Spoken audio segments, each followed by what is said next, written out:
When we first started working on the next Star Wars game, we knew that we wanted to reinvent or reimagine something about Star Wars. So we really focused on the Force, and we came up with this idea of the Force over the top, out of control, truly unleashed. And then that kind of led into some gameplay explorations and making a game that was really all about just kicking ass with the Force.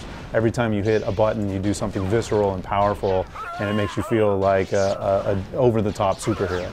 The Force Unleashed takes place between the two trilogies, so it picks up actually where Episode 3, Revenge of the Sith, actually ends. So it's a very dark time in the galaxy. Darth Vader's hunting down the last of the Jedi, and he finds, while he's hunting down one of these Jedi, this boy who he takes as his apprentice. And over the years, he trains and teaches to embrace the dark side so that this boy, who later becomes known as Starkiller, can go on and hunt down the last of the Jedi for Vader. In The Force Unleashed, we really tried to make sure that it felt like an epic Star Wars story, and also, like the Star Wars films, takes you to a lot of different locations, very diverse locations. So we have a number of familiar but also new locations. You start the game actually as Darth Vader on the Wookiee homeworld of Kashyyyk, which has these big towering trees, and as you slam stormtroopers or Wookiees into them, they'll actually splinter and break and collapse. So it's a very interactive but beautiful environment. As a game designer, it's actually very liberating and exciting to be able to design a game in an established universe like the Star Wars universe. I think Star Wars is unique in the sense that it's so deep and rich and cohesive, so that is kind of a benefit there. But it also gives us a really good set of parameters from the outset. So there are certain things we know we'll never do within the context of Star Wars, certain types of content that we would never do, but at the same time, there's so much there to already work with, so it gives us a really great launching pad. And one of the other things that was very unique about The Force Unleashed is kind of the level that George Lucas was involved early on in the brainstorming and the story development. So we came up with a number of different concepts and then took those to George Lucas to talk them through.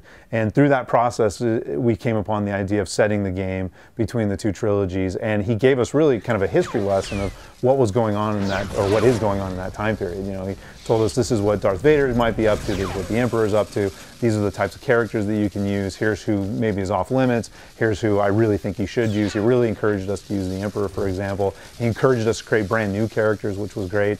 At LucasArts, we're big believers that sound is at least 50% of the experience in a video game.